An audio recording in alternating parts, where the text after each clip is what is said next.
The views and opinions expressed in Cold and Missing are exclusively those of the hosts. All parties mentioned are considered innocent until proven guilty in a court of law. Cold and Missing also contains adult themes and languages. Listener discretion is advised. I'm your host, Allie McLaughlin-Solkowski. And I'm your co-host, Eli Solkowski. And this is Cold and Missing, where we cover cold cases and missing person cases. Hello, everyone, and welcome back to Cold and Missing. I'm your host, Allie, and it will just be me coming to you this week. My darling husband, Eli, is a little bit under the weather, so he's taking the week off to rest and sleep. So I am very thankful for that. And I still wanted to bring you a new episode of the podcast. I wanted to take a moment just here at the top to say thank you again to everyone who has rated and reviewed us. But I wanted to get into this week's episode. We are on episode 104, and it is a missing person case. So just as a bit of a content warning at the top, this case does involve a young person, and there is a brief mention of death by suicide. Today, we are talking about the missing person case of Stephanie Crane. And this takes place on October 11th, 1993, in Challis, Idaho. But first, a little bit about Stephanie. Stephanie is 9 years old in October of 1993.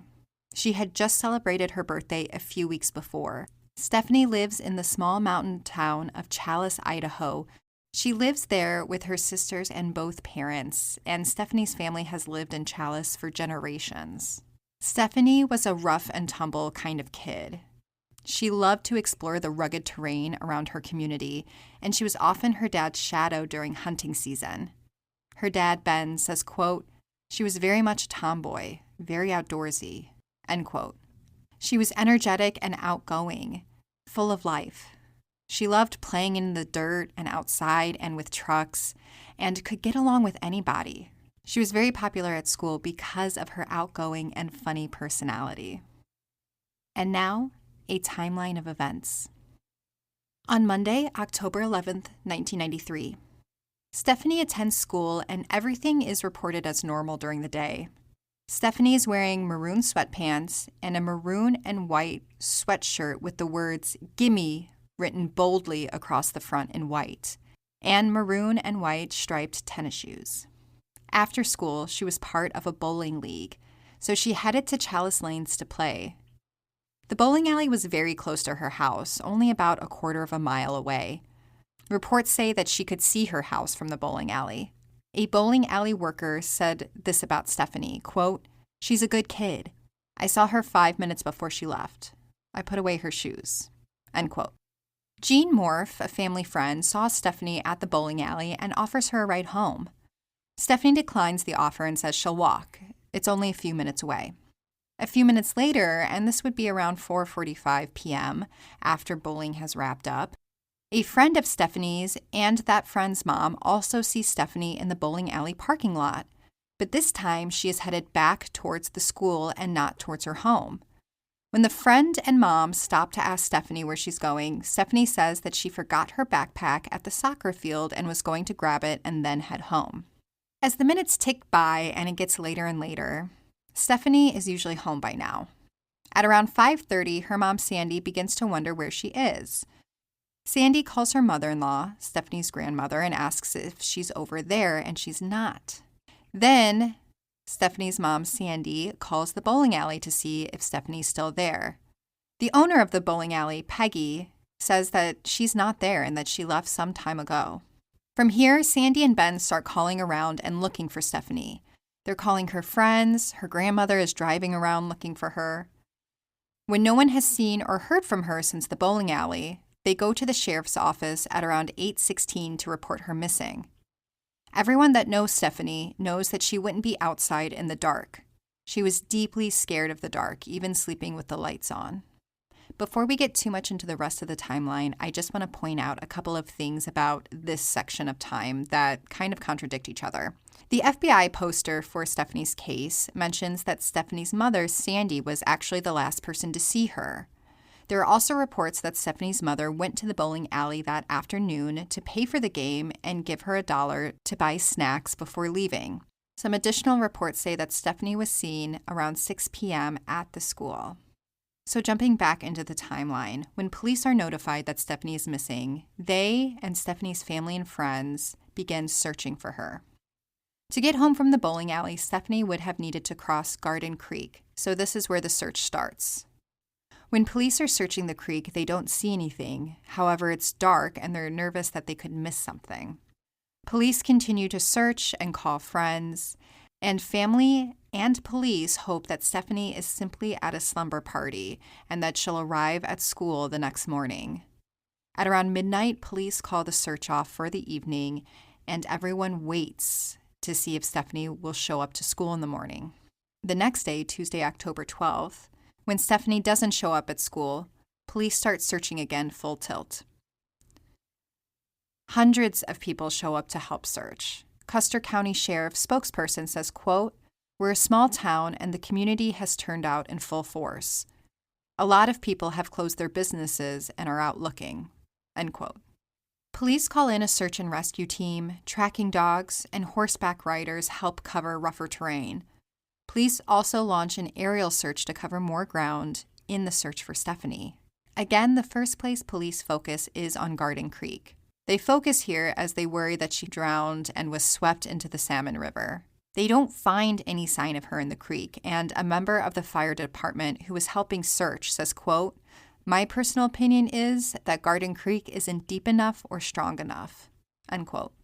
As police find no sign of Stephanie at the creek or anywhere else around town, they start to worry that this is an abduction. Her parents, Ben and Sandy, make a plea on local news saying, quote, "Please don't hurt her. Please bring her home," end quote.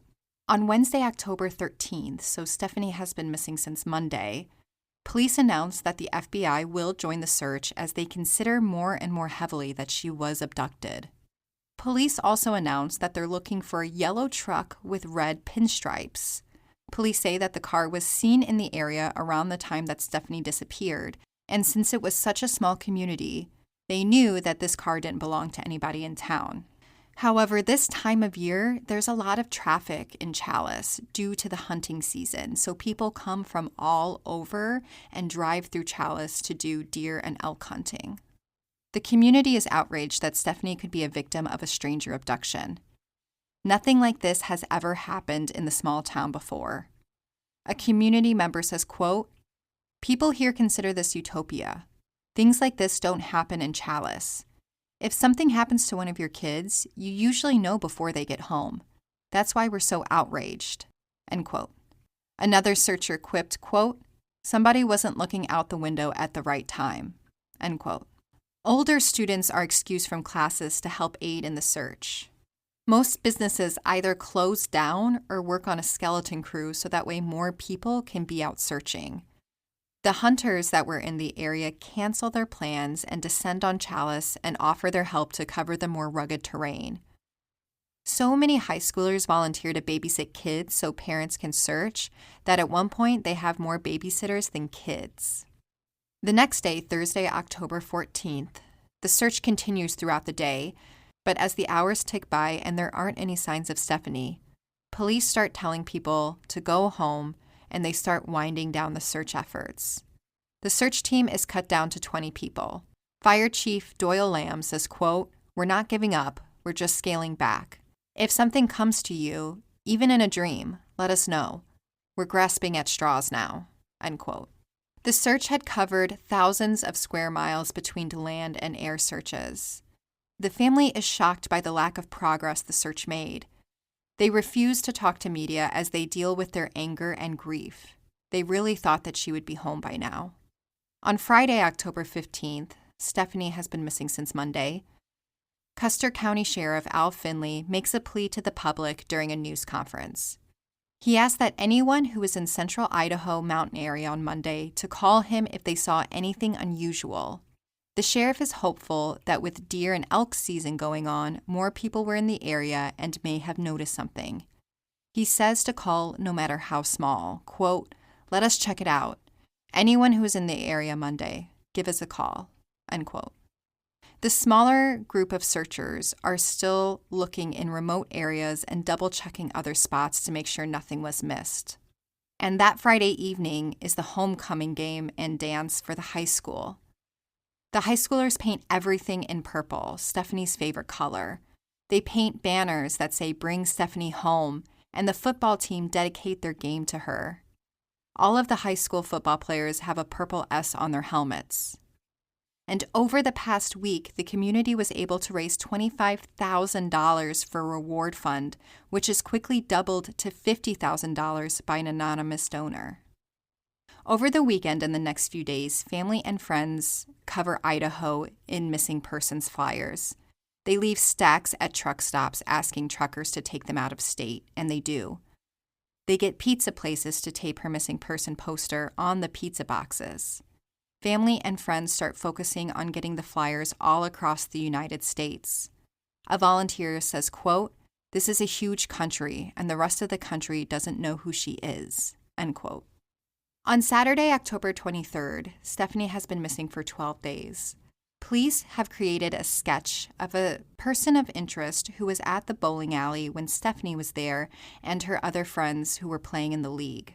According to Stephanie's friends, this man had been watching them pretty intently from inside the bowling alley, and as no one had recognized him, they assumed that he was not from Challis. A few days later, police start mentioning here that Stephanie was last seen by the school, so this would have been in the opposite direction of her home, as I previously mentioned. Police also say that they're still looking for the yellow truck, and that the truck had been parked at the school the day that Stephanie went missing. The next day, October 29th, Stephanie has been missing for 18 days now. Police announced that they are looking for Stephanie's great-uncle. He's wanted for a probation violation. He had been serving probation for a DUI, and the violation was from 1989. Police want him for the violation and also to question him about the disappearance of Stephanie. Police also mention that her great-uncle had a yellow truck as well. It takes a few weeks, but police are finally able to track him down in Colorado. Police ultimately are able to eliminate him as a suspect, as he had a strong alibi. By the end of October, there seems to be a shift in the community. They close their doors to the media. Police call the media a pain in their ass, and no one wants to go on record to talk about anything anymore. In February of 1994, it's approaching 4 months since Stephanie vanished, and her mom goes on Jerry Springer with other mothers of missing children to raise awareness about them. This is before Jerry Springer kind of turns into what we think of Jerry Springer. It was a more tame talk show in the beginning. Police at this point don't have any new leads in the case and hope that the national attention from the Jerry Springer show helps bring in more leads. They do conduct a search of a cistern in town that had been abandoned for years. They want to make sure that she hadn't fallen in there or her body placed in there. Police say that they didn't have any specific tip leading them to this cistern, but they want to check every avenue and make sure that they are looking at everything for Stephanie. On Tuesday, September 27th, 1994, the town gets together to celebrate what should have been Stephanie's 10th birthday. It's just a few weeks before the 1-year anniversary of her disappearance, and Stephanie's family is trying to manage. Stephanie's mom, Sandy, says, quote, "We take it one day at a time. That's all we can take right now. I have a feeling she is alive. She is alive until I find out different," end quote.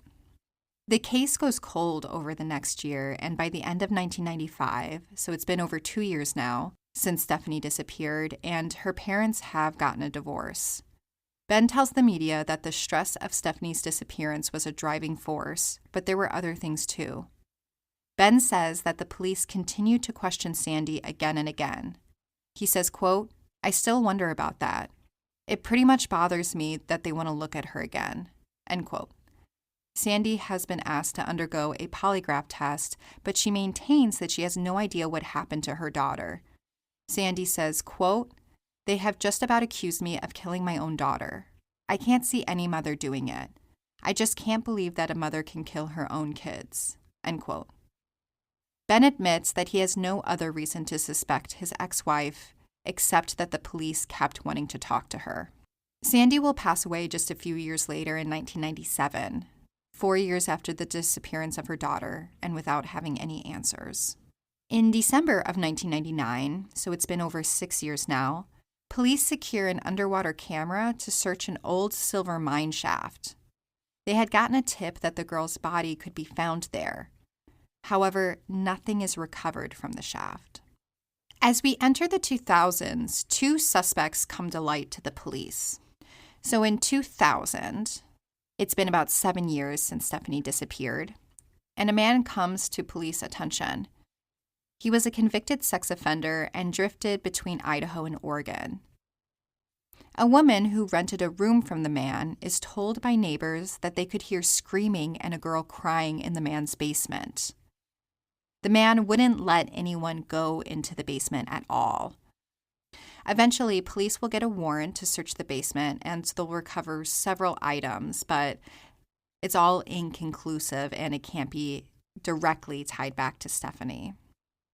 Police will also interview the man and he'll undergo a polygraph test about Stephanie's disappearance, which he fails, according to police. Police will interview him again years later in 2018, but they are very tight-lipped about who this man is. They never publicly name him and they never give any details about the interviews, citing that it's an ongoing investigation. So I think that this person is a big suspect to police. And then in 2002, so at that point it had been 9 years since Stephanie vanished, police announced that they have a strong lead in the case. A man named Keith Glenn Hescock, but he also went by Mark, may be involved in Stephanie's disappearance. Police are able to confirm that Hescock was in the Challis area on October 11th of 1993 hunting. And during this time, he also owned a yellow pickup truck. The way he comes to police attention is in 2002, he abducted another young girl when she and her sister were outside sleeping on a trampoline. He had handcuffed the young girl and left for work. While he was away at work, the young girl grabs a fire extinguisher and bashes on these handcuffs until they release and she's able to escape and call police. When Hescock comes back to his house, police are waiting for him and they engage in a chase. At the end of the chase, Hescock ends up taking his own life. So police are never able to question him directly about Stephanie's disappearance. Police do obtain a search warrant for his home and take truckloads of evidence, hoping to be able to tie him to other unsolved crimes. The girl who had escaped, she said that Hescock had told her that he had done this before and he had killed the girl. However, police are never able to tie him to Stephanie directly, but they say he is still considered a suspect in the case. This is where the case stands as of 2024. Stephanie's case pops up in the media again and again over the years, but really there's no new information or details released about the case. She's also featured in a 2018 episode of ID Investigates Disappeared. But again, no new details really emerge from this show. So if you know anything about the disappearance of Stephanie Crane in October of 1993 or her whereabouts today, please call the Custer County Sheriff Department at 208-879-2232. So that is the case of Stephanie Crane. This is a case that might be a little bit more well known to some of our listeners, but for me, this was a case that I hadn't really ever heard about or looked into myself. So when I came across Stephanie's case, it was something that I really wanted to look into. Some of my first reactions of this is how scary this case really is. Like, her being seen in this parking lot after bowling by several people and then minutes later just kind of vanishes. Whenever there's those really tight timelines, it's always really scary to me. It's just a reminder of how quickly these things can happen and really how in an instant so many lives can change and be impacted. It's always just a scary reminder of that.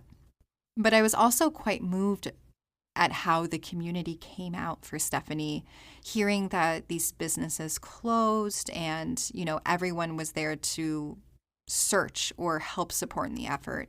There's so many news stories about food being dropped off, volunteers, with the babysitters, having more babysitters than kids to watch. Everyone really, it was all hands on deck for this community. Everyone jumped in and everyone kind of had a role to play to try to support Stephanie and her family and the police in trying to get some answers.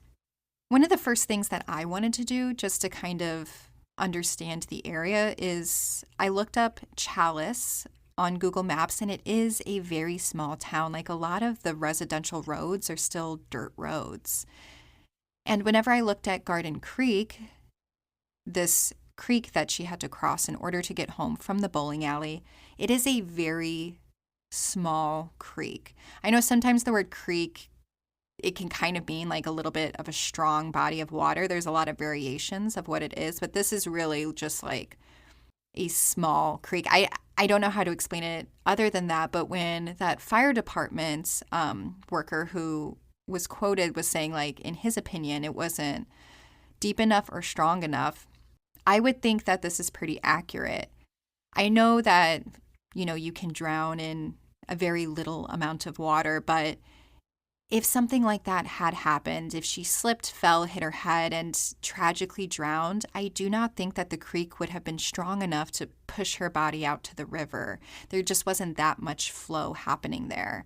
So the fact that no sign was found of her in the creek, and I know they also searched the Salmon River as well, it really does lean more towards the abduction, just the way that she vanished without a trace completely.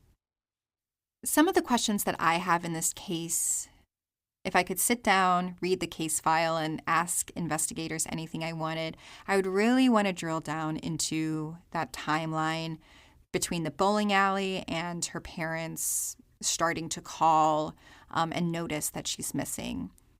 So really, like, between 4 p.m. and 5:30. It does seem like she was at the bowling alley till about 4:30, 4:45, right in there. But then from there, there's a lot of questions. So I would just want to really clear that up for myself. Like, did her mom come before, the start of all the games to pay for her bowling and shoes and, give her money for a snack? Because the FBI does say that her mother was the last person to see her, but by these other accounts that people say, her friend remembers talking to her as she was walking towards the school, like she was waiting to cross the street to go towards the school. So to me, it seems like that might have been one of the last people to see her outside of the abductor.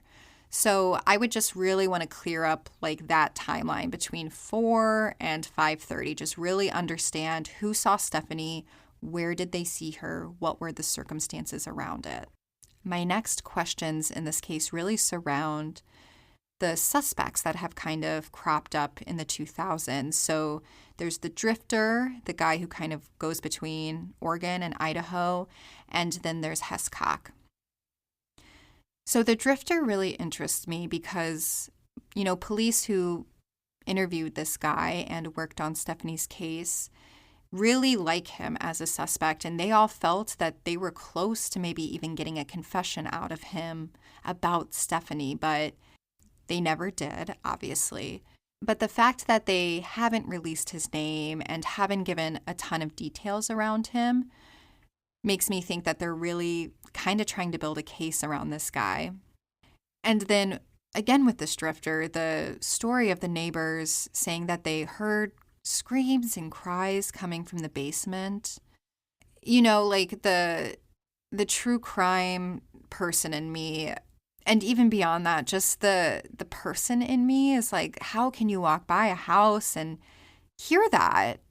And it does seem like they heard it more than once and not call police, not try to report it, not try to get a welfare check done, especially when you hear that it's a kid. Like, why was nobody trying to get help or trying to see what was going on here?